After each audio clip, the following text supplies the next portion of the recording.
Welcome to ETF Edge, your go-to place for everything exchange-traded funds. I'm your host, Bob Pisani. Commodities have been on a wild ride in the past few months, particularly oil and natural gas. What's going on? Let's talk with John Love. He's the president and CEO of United States Commodity Fund. He runs the largest oil and natural gas ETFs. And Sal Gilberti is the CEO of Tucrium, which has a suite of ETFs around wheat, corn, soybeans, other agricultural products. Okay, John, you run this largest oil ETF, USO, the U.S. Oil Fund. It owns oil futures contracts, oil, all over the place, 65 to 80, back to 70, and that's just 2 months. OPEC's been cutting supply. There's worries about recessions. Try to make sense of this for us. What's going on? The two things you just mentioned are exactly what's going on. Oil has been bouncing around between those two factors for a while. It's been exacerbated over the last month or so. OPEC agreed to cut production to protect the price just a month ago, and they've signaled they're pretty committed to that. On the other side, we definitely have recession fears. We definitely have just broad macroeconomic fears when Congress is fighting over the debt ceiling and the timeline on that moves up. That definitely weighs on oil prices, and we can actually see this over the last few weeks as oil is moving more in conjunction with the equity markets than it normally does. So suggests that oil traders have the same concerns as equity market traders. And I think, this bouncing a little back and forth may continue, but I definitely, think we need to look at what OPEC has done. They've signaled, as I said, they're definitely committed to this price. They need that oil revenue. On the other side of things, if we talk about a recession, that's, those recession fears are kind of priced in. So I'm not sure there's a tremendous amount of downside beyond what we've seen. There's really not a good reason for it when supply may remain constrained for a while, and while demand is probably where it's forecast to be, or slightly around the same level. Yeah. Now, you also run the largest natural gas ETF. The symbol there is UNG. And that's just tanked. That's oil is in a range. Natural gas is just tanked. It was, $7 back in December? Then it went to $2, but it's stabilized. It's actually off of the lows. Have we hit a bottom? And what's driving the natural gas dynamic? Yeah, I hope we've hit a bottom. That quick sell-off that we've seen year to date actually started a little bit last year as well. And the reason for it is natural gas had run up to $10 last summer, which is the highest level since 2008. And that was, in the wake of the Russian invasion of Ukraine, which caused everyone to worry about natural gas supplies for Europe.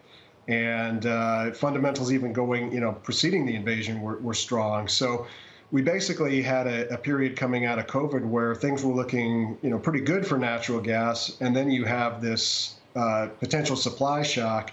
And then that didn't materialize. And it didn't materialize because, one, the Europeans managed to get the natural gas they needed, stockpile more than they normally do. Yeah. And second, we had a mild winter. We had a mild winter in the U.S., mild winter in Europe, and that's going to contribute to a broad sell-off like we saw.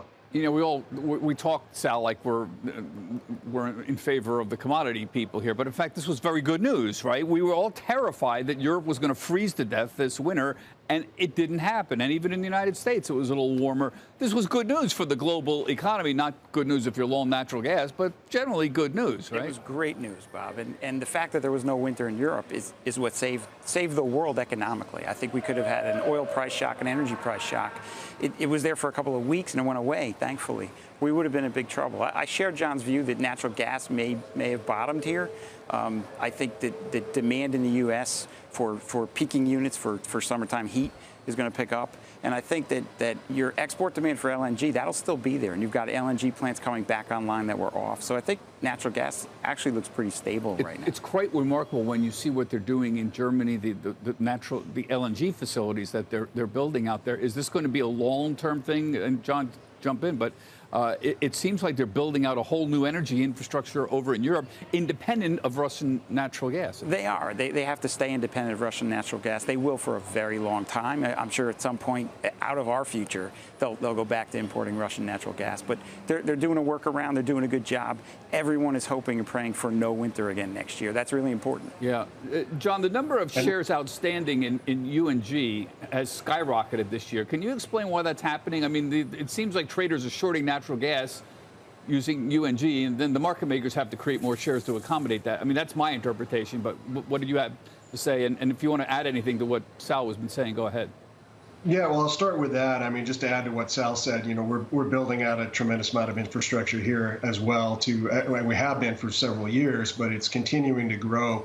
And one of the other factors that has led to lower prices is that producers normally, when the price gets this low, will shut in production. They'll start producing less. They haven't done that because they're looking out to the future. It's hard to get production back online or to kind of catch up when you've shut in production. So they're looking to the future, and that this huge export opportunity that's growing is really what they've got their eyes on. So I think production's probably going to come in a bit this quarter, but not too much, and that's been another unusual factor. In terms of shares and flows into UNG, we've definitely seen, and other ETFs have seen, that when prices get low in certain commodities, share growth follows. And I think there's a couple of reasons for that. Obviously, as you said, there's probably shorts and market makers creating, so those shorts can be created. But there's also people that are just looking at this just giant sell-off, and if you look over time, these big sell-offs that happen, there's sometimes they hit a low, and that's people are thinking that's as low as it can go. Yeah. I will say that we have seen many times that it can definitely go lower. But I think there's, people out there looking at this and saying, look, a sell-off after this isn't, after we've had a year where we've had natural gas at $10, is there some opportunity here? And I think people look at that as well. It is an odd feature of ETFs, create the lend, essentially. Yeah, where the short sellers, come in, they want to short it, but you have to create more shares to accommodate the short sellers. That's right. That's right. Don't forget, as the price goes down, it takes more shares to fulfill your allocation. If you want to put $10 million into an ETF for an allocation, it's going to take more shares if it's lower price. Yeah. You've been in commodities for a long time, Sal. This guy's been around 40 years in the commodities business. So Russia's selling all the oil it can to finance its budget, and there's plenty of willing buyers that are out there. But I want to talk to you about agricultural commodities. You have ETFs for wheat, for corn, sugar, soybean. This is the guy for agricultural commodities, particularly for wheat from Ukraine. That was a big issue, right? What's the supply picture like right now in the wheat area? Well, right now it's fairly uncertain because we have a May 18th deadline for an agreement that Russia and Ukraine worked out through the UN and with Turkey's mediation. And if that deal isn't renewed, there'll be a lot of uncertainty about wheat exports. And again, Russia and Ukraine combined, they're the biggest exporters of wheat when you combine them in the world. Now, Russia exports 4 times more wheat than Ukraine, so they go right to the end in terms of bluffing, but it's in Russia's best interest to keep things running smoothly, keep that export window open. Plus, they degrade through wartime efforts Ukraine's exportable facilities anyway. So they can agree to a deal and bomb their ports, which is what they're doing. Yeah.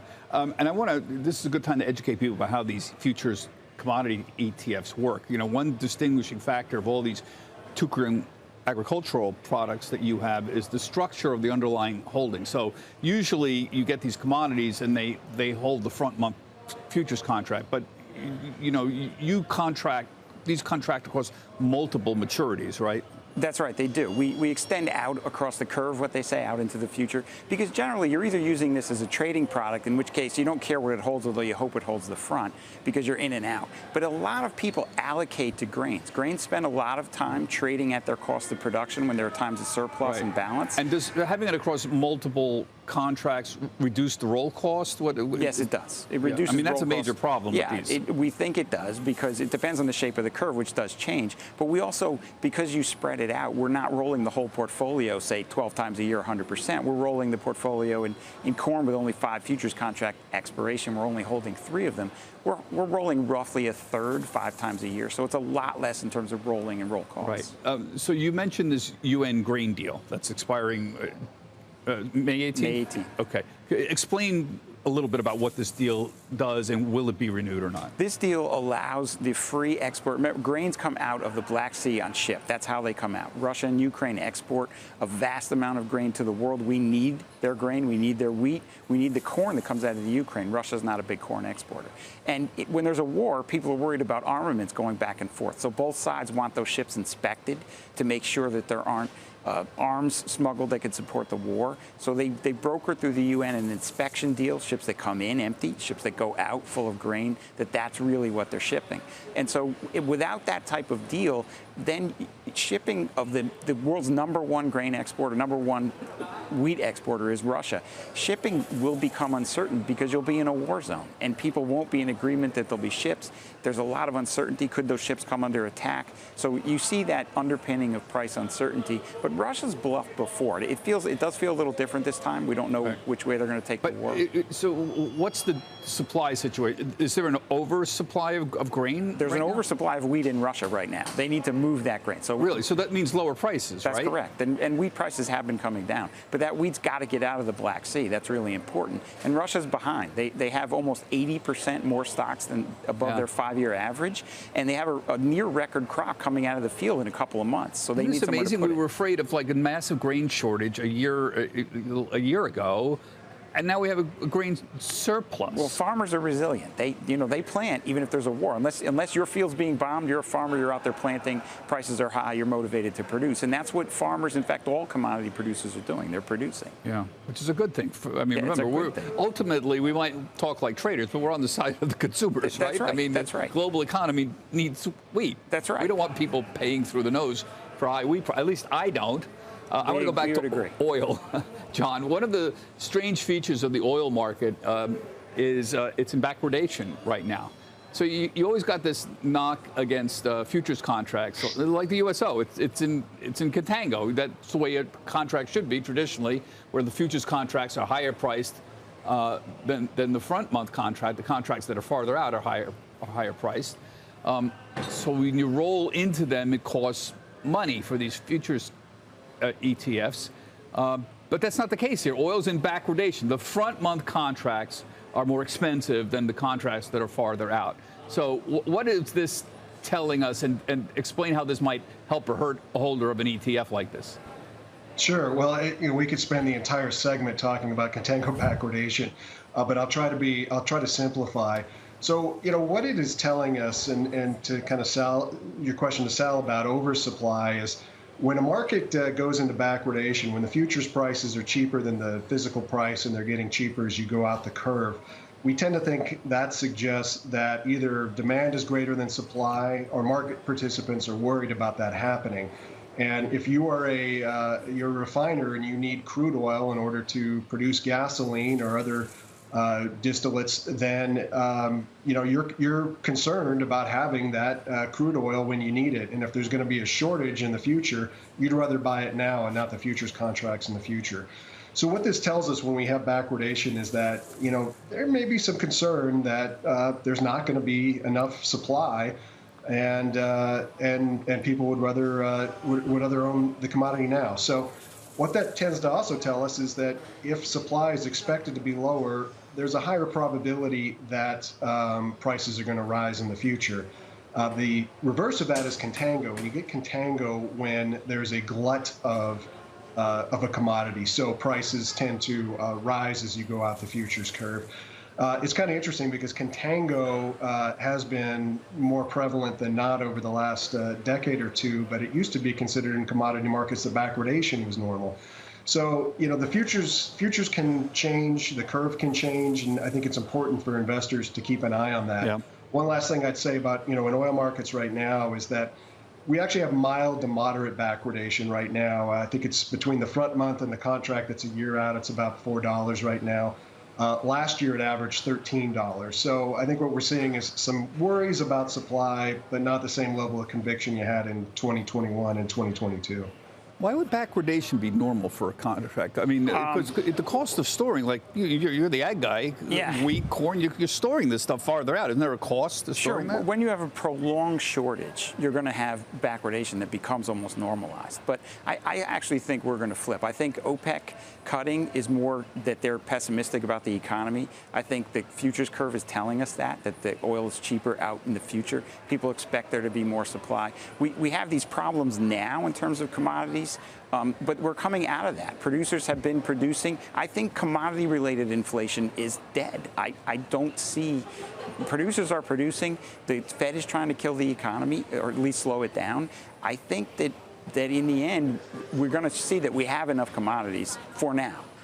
And you'll go back into a contango market. And who would have thought? We've got a major war that's disrupting the global grain supplies. Right. And a year later, I said this before, we're in surplus.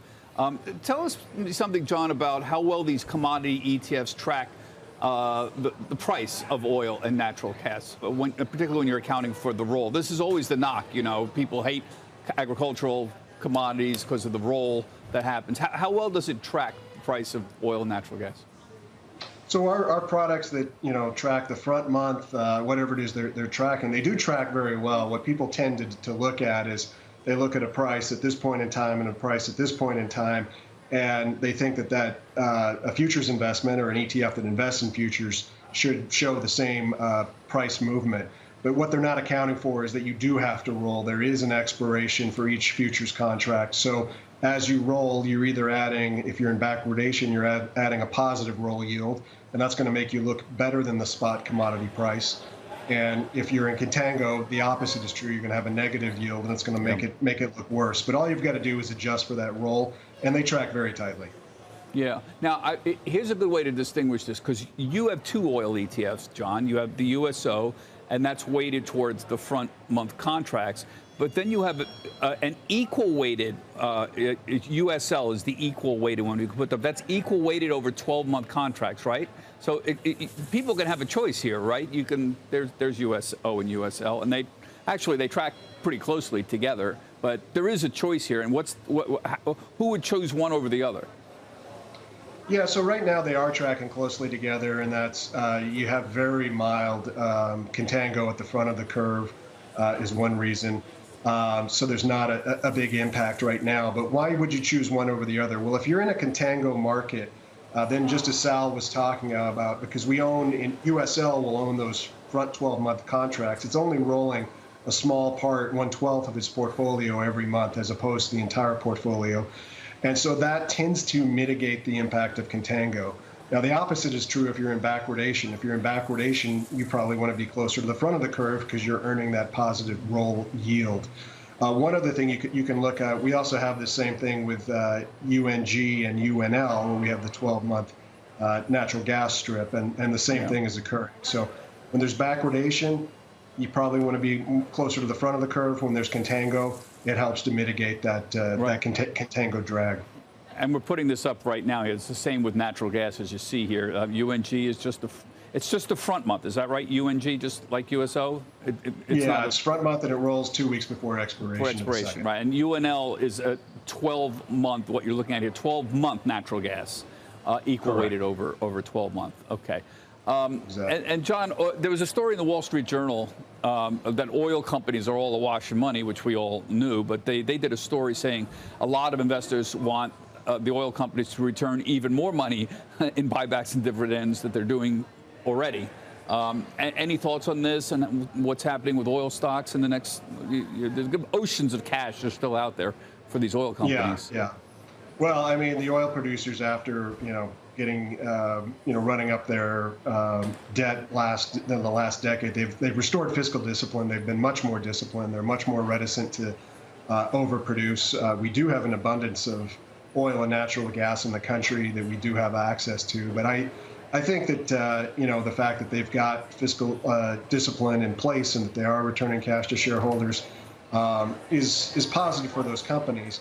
I'm not sure it's the right, in the long term, we do need some development. But right now, we really, with regulation and projects being stymied by the government, it's hard to invest some of that capital. So I think sometimes the only option is returning it to shareholders. Well, it's obviously a lot of people want that. I'm personally a dividend guy over a buyback guy because buybacks are very nebulous about how they can affect share count. And not all buybacks reduce share count because they keep adding on the other side. Right. So I'm a dividend guy. But even here, you've got to invest a lot of money. Yeah, and returning money to shareholders isn't going to return energy to the economy 10 years down the road. No, and that's something we have to watch. On the other hand, if you're Chevron, it says, oh, the president wants us to go out and drill new wells, and then all of a sudden the price of oil collapses, and we're stuck with the cost of these giant new wells. We've seen this movie before, right? The energy companies know this, right? We have, but that's the energy company's game. So if you make it hard for them to find oil and produce it and make it more expensive, you're just making it hard for them to give energy to the consumer. And we need energy. We need more and more energy because the economy is growing. The green economy is slow to come, and whether the pace continues or not, it's not fast enough. So we really need more. Do you think Exxon is against the green economy? I mean, Exxon once said they're just an energy company, and they sort of implied it didn't matter whether we're in oil, gas, or geothermal. It didn't matter. They want to live forever, so I would imagine they're an energy company, regardless of what the energy is. Yeah, that makes John. Before we go, just your thoughts on that. Is Exxon an energy company and not a natural gas and oil? And if they got into geothermal or solar or some other non-hydrocarbon business? Yeah, absolutely. Any company that if the economy moves towards clean energy and they can make money on clean energy, they're going to go that route. If it's still going to be on fossil fuels, they still are going to stick with fossil fuels. So absolutely, they're an energy company. There is one thing I would add. Sal, you were talking about potentially flipping commodity markets into contango. I think there's one area though where we potentially have more room to grow, and that's industrial metals, copper, the battery metals. I agree, it's slow to gain. But there is potentially huge shortages coming in copper and things like that. I don't know if you might agree with that, but that's one thing I'd point out. Well, you have a copper ETF, right? CPER, is that it? Copper, right? That's it. And so finish your thought on copper. Yeah, I mean, we just, copper is, right now it's been a little under pressure. There's worries, again, about the recession. Copper, they call it Dr. Copper because it tends to predict the direction of the economy.